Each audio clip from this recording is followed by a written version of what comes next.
So my take on vaping is usually your body, your choice.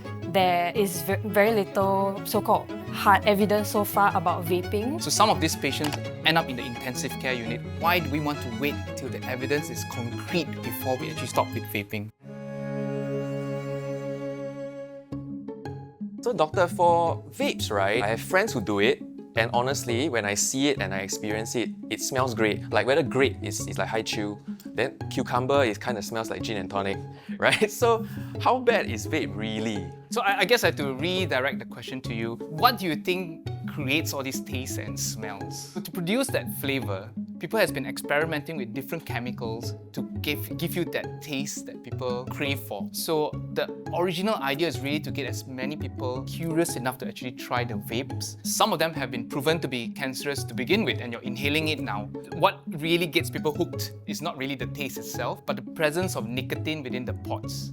So nicotine is a highly addictive chemical compound, easily absorbed in the body. Depending on how much of it that you take into the body, it can cause a lot of palpitations, it can cause your vessels to constrict. And if you take nicotine, especially at a very, very young age, it affects brain growth, development, and also attention as well. What about the more serious cases where people take Kpods? They get into a trance-like state and become zombies. What is being up in the media right now is the association with etomidate, which is the Kpods. So etomidate is essentially a hospital-only use drug, and if you use it, blood pressures can drop. You can actually stop breathing as well. So there are a lot of issues, and you can put all sorts of substances within that pod device itself. If the pods are so modifiable, right, is there a chance that it can be actually used for good? So I think that's a good question, but how do you make things stable enough to be in that liquid form? Okay, yeah. It's the thousands of chemicals that they put inside the pods. They even use vegetable glycerin, propylene glycol, which is essentially antifreeze, to hold these substances within the liquid. And when you burn that up, it becomes vapor, you inhale it in your lungs, and it causes all sorts of irritation within the lungs itself. People are taking vapes because they see it as, oh, it's a cool thing. And it actually looks aesthetically pleasing, right? Stuff in media like TV shows and all this, especially those that feature a lot of teen-themed situations, right? Vape is very common, like you will just see it around. But then there are some celebrities endorse it.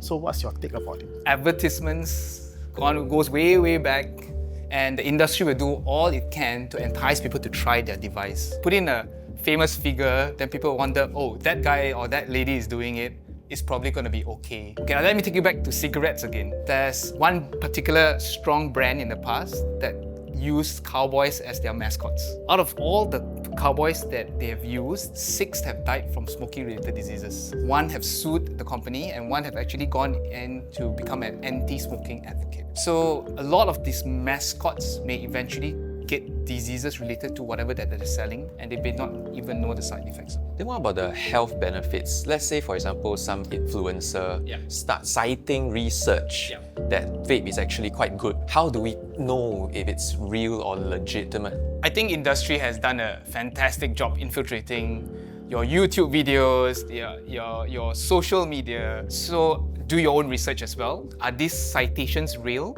or is it just made up? If you're unsure, it is best to actually ask a healthcare profession. My perception of vaping is that it's the lesser of two evils still. Like compared to smoking, vaping presents as very harmless for like people around you. And it doesn't feel like you're harming your body as badly if you vape compared to smoke, because there is like existing studies that show that cigarette smoking is carcinogenic. There is very little so-called hard evidence so far about vaping. We have 50,000 maybe chemicals in the cigarette, but then if you say that it was, in again inverted commas, it's the lesser of two evils, it is still about 30,000 chemicals that you're inhaling in. Why do we want to wait till the evidence is concrete before we actually stop with vaping? So for those who actually try to use e-cigarettes to stop smoking, a majority of the time they actually end up being double users. So they use both devices at the same time. In your experience, have you ever seen or witnessed cases from vaping? So e-cigarette or vape-associated lung injury is EVALI for short. causes severe damage to the lungs where you cannot bring in oxygen to the lungs itself. Now, you may have heard of popcorn lungs, or also known as bronchiolitis obliterans in the medical world, causes different form of damage where the smaller airways irreversibly shorten or scarred, which also leads to breathing difficulties and wheezing. The cases I've seen from vaping, most of the time, they actually present with a worsening of an underlying condition. So for instance, if they already have asthma, the chemicals irritate the lungs and cause their asthma to flare up and they come in for breathlessness. So some of these patients end up in the intensive care unit. Some survive, but with potentially some scarring which are permanent. And there have been reports that people actually die on the ventilator because they just couldn't breathe. So my take on vaping is usually your body, your choice. Of course, you have to face the consequences of the choices you make. I think that people don't realize it because perhaps it's something way into the future. So let's put ourselves into the shoes of somebody who is now suffering from chronic lung disease. Imagine yourself getting a stroke. Yeah. You need somebody to push you in a wheelchair. You can't even walk to a bus stop just to catch a bus. You need help to even climb that bus when the bus comes. You're impacting the people that have to help you in the end of the day.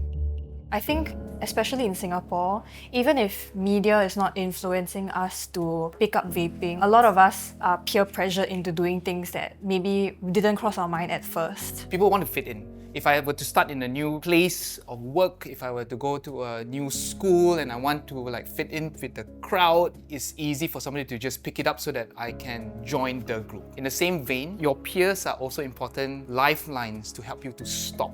Be their cheerleaders when they need help, when they are suffering from withdrawals, when they're trying to quit. I also like to ask, right, there's also the potential view that the person needs to want to be helped in the first place. That's true. Yeah. I think it's a fine balance to not to be judgy, not to be preachy. So I think just being there when the time is right, I think it's going to be very, very helpful. So as a mother of two, my stance is quite similar to Tanya's, that it's their body, their choice, as long as they don't do it in front of my children or myself. I guess what is the message we're giving our kids? Are we still saying that, yes, I'm going to close my eyes, something is happening in the background, as long as I don't see it, nothing's going to affect me? I think we need to educate the young that it really starts with them. So habits starts with them and they grow older, it brings habits together with them to the future as well. So I guess my question as well is that what happens when they grow up and people around them starts to vape and they feel the pressure to vape? What are your thoughts on that? Personally, as a mom, I wouldn't want them to vape, but I would rather that I know that they're doing it rather than they're trying to hide it from me. So I guess also on our part as parents, we also need to know how to give help. They need to know that they are able to seek help to quit smoking or vaping as well, and where to get this help. So if that education is available, perhaps it can highlight to not just themselves but their friends who are actually vaping to seek help. HPB has a program called the I Quit program, where either smokers or people who vape, who are keen to quit, you can just sign up. If somebody comes to you and tells you that they want to quit vaping, right, what would you advise this person? What's the first thing that they should be doing? I think the first thing is to understand why. So if you understand why you are stopping, half the battle is won. And when you say, I want to not burden my children in the future with whatever illness that comes on to me, that why will be a very strong factor on why you would stop. Then together with your counselors, we will put a quit date and discuss with you what are your strategies. What happens if you get withdrawal symptoms? Everyone is unique, hence it's really working with the individual one-on-one.